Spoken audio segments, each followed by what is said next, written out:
50 জনের রান্না বাসায় রান্না করে ফেলছে, এরকম রাঁধুনি থাকলে বাসতে কোনো প্রয়োজনে পড়ে না। তো কীভাবে কী করলো আর কে আসলো মানে তা নিয়ে থাকছে আজকের ভিডিওটা। আসসালামু আলাইকুম, সবাই কেমন আছেন? আশা করি ভালো আছেন। তো হচ্ছে মেহমান আসবে, তো মেহমানদের জন্য তো হচ্ছে রান্না বান্না করা হবে।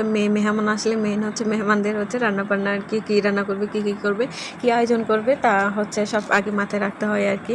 তো আমাদের হচ্ছে অনেক 50 জনের মতো প্রায় আমাদের ঘরে মেহমান আসবে। তো যার কারণে হচ্ছে আগের দিন রাত্রে হচ্ছে মুরগি এনে হচ্ছে মুরগিগুলো হচ্ছে ভাজবে আর কি। তো যার কারণে হচ্ছে যেহেতু মিষ্টি রোস্ট বানাবে, তো এখানে আমার চালে হচ্ছে এখানে মশলা টশলা দিয়ে দিচ্ছে, আর আমি লেবুগুলো চিপে মেখে রেখে দেবো আর কি।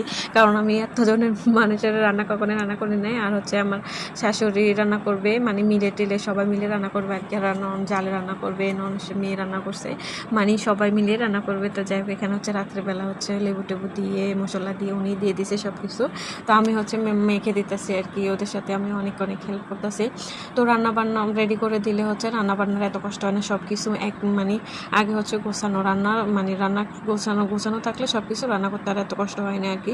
তো এখানে হচ্ছে মুরগিগুলো মানুষ অনুযায়ী হচ্ছে ফিক্স করে হচ্ছে এখানে দিছে আর কি রাত্রেবেলা। তো এগুলোকে বেঁচে এখন রেখে দিব। আবার অন্যদিকে হচ্ছে গরুর মাংস এনে হচ্ছে মানে সব কিছু মশলা সব কিছু দিয়ে হচ্ছে মেখে এখন চুলায় বসা দিবে। কারণ সকালবেলা যেহেতু শুক্রবারের দিন হচ্ছে সময় পাওয়া যাবে না, তো যার কারণে হচ্ছে আগের দিন কিছুটা হচ্ছে আগে রাখতেছে আর কি। যেহেতু বেশি মেহমান ঘরে আয়োজন করবে, কিন্তু আবার সময়ও কুলাবে না, কারণ সব কিছু বাসায় রান্না হবে। বাসা বাড়িতে কেমন থাকে আপনারা সবাই বেশিরভাগ কম বেশি সবাই জানেন। তো মুরগির তো এখানে হচ্ছে আমার শাশুড়ি হচ্ছে সব মশলা দিয়ে দিছে, আর আমার জাল হচ্ছে মেখে নিতেছে ভালোভাবে। ভালোভাবে মেখে নিলে কি হয়, তারপর বসায় দিলে তেমন একটা ইয়ে হয় না, মাংস মজা হয় মাখার ভিতরে বলে আর কি। তো এই যে মাংসগুলো বসায় দিছে, কারণ হচ্ছে রাত্রে একটু গ্যাস কম ছিল, পরে এত বাড়ছে। তো বাচ্চাদেরকে নিয়ে আমি ঘুমাই গেছি, তো আর ভিডিও করতে পারি নাই। সকালবেলা উঠে দেখেছি মাংস ভাজা হয়ে গেছে, গরুর মাংস রান্না করা হয়ে গেছে। তো এই গরুর মাংস খুবই তেল বাসতেছে, খুবই লবণী হয়েছে, মজা হয়েছে মশলা দিলে আমার শাশুড়ির হাতে রান্না। তো এখানে হচ্ছে সকালবেলা উঠে হচ্ছে মাছগুলো নামায় রাখছে, মাছগুলো কেটে রাখবে। সকাল উঠছিল আর কি।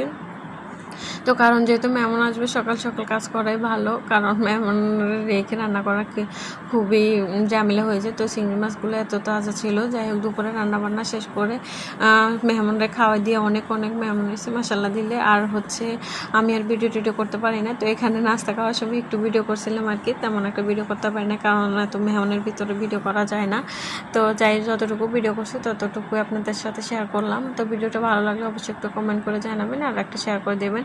আর নয়নতারা ফুলগুলো মাশাআল্লাহ দেখলে খুবই সুন্দর। আর হচ্ছে যেহেতু দুজনের বার্থডে, তো এই কেকটা হচ্ছে বাসায় বানাইছে।